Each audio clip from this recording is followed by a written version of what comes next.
This is David Kreutzma with Hub Culture and the World Climate Summit. I'm joined now by Philippe Cousteau, the CEO of Earth Echo International. Philippe, thanks for joining us. Thank you. Can you tell me more about what Earth Echo International does? Of course, Earth Echo International, we're a nonprofit organization based out of the United States, and we focus on youth environmental education. And what brings you to the World Climate Summit? Well, I'm both under that capacity as a voice to encourage and work to promote young people as a big part of the solutions that we face, but then I also work in media, and I'm an author, and I work at a lot of the news agencies and a Discovery Channel and things like that. So I cover these kinds of issues from a media perspective. And when you say young people, do you mean high school students, do you mean college students? We focus on, actually in the U.S., K through 12, with our main focus is middle and high in the U.S. So around 12 to 18 years old. Do you work at all with the Alliance for Climate Education? Or? We have done some projects with them, kind of loose collaboration. They do great work, but our work is pretty focused and pretty unique. And it's mostly on teaching young people on how to teach other young people? Or? We're about giving youth the tools and the knowledge to take action in their communities.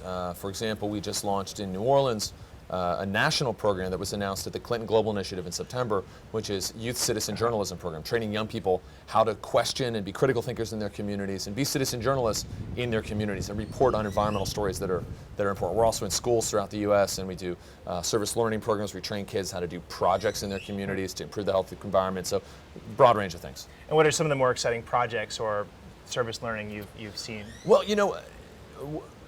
a lot of the work that we do is really focused on helping people understand that the youth voice is incredibly powerful, not just tomorrow, not just down the road, but today. Right.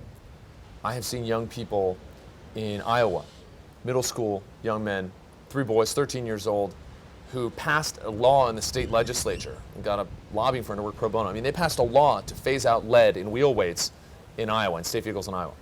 And the EPA is citing their project as a reason that they're changing their position on lead wheel weights, which contribute a tremendous amount of lead pollution in the environment around the country in the U.S. So 3 middle school boys changed the lives of 300 million kids, 300 million Americans, in a significant way, reducing tremendous amounts of lead pollution.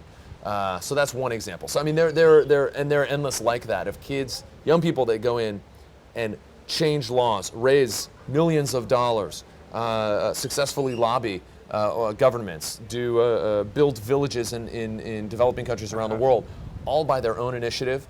They are moving the needle. And what do you think about the youth who are here at COP16?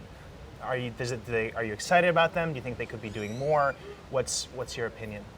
I am excited about them, and I think that I would say that I'm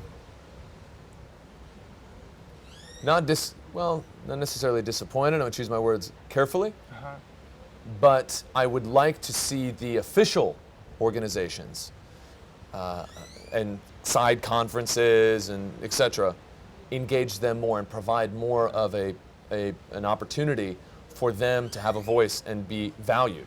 I've heard from several of the youth delegations just the frustration and the ceilings that they keep hitting, that they're just not, yeah, we'll have the token youth thing over here, but then the adults will get around to the serious business. And I'll share a story with you very briefly. I was speaking to elementary school students in Kentucky this summer. I was on a panel this morning at this conference, and at the end I asked them all a question. I said, who is going to be left to clean up this Gulf oil spill? And they all raised their hands. You know what they said? We will. Yeah. So young people are being stuck with the bill. We're the ones that are literally stealing. I mean, it's theft when we go in and destroy the environment to enrich ourselves and leave them impoverished. We are conducting wholesale theft on a systematic government and business sanctioned level in our society today, because we're not building a future where they will have the same opportunities to live and thrive that we do. So we should, at the very least, give them the respect to have a meaningful and robust place at the table.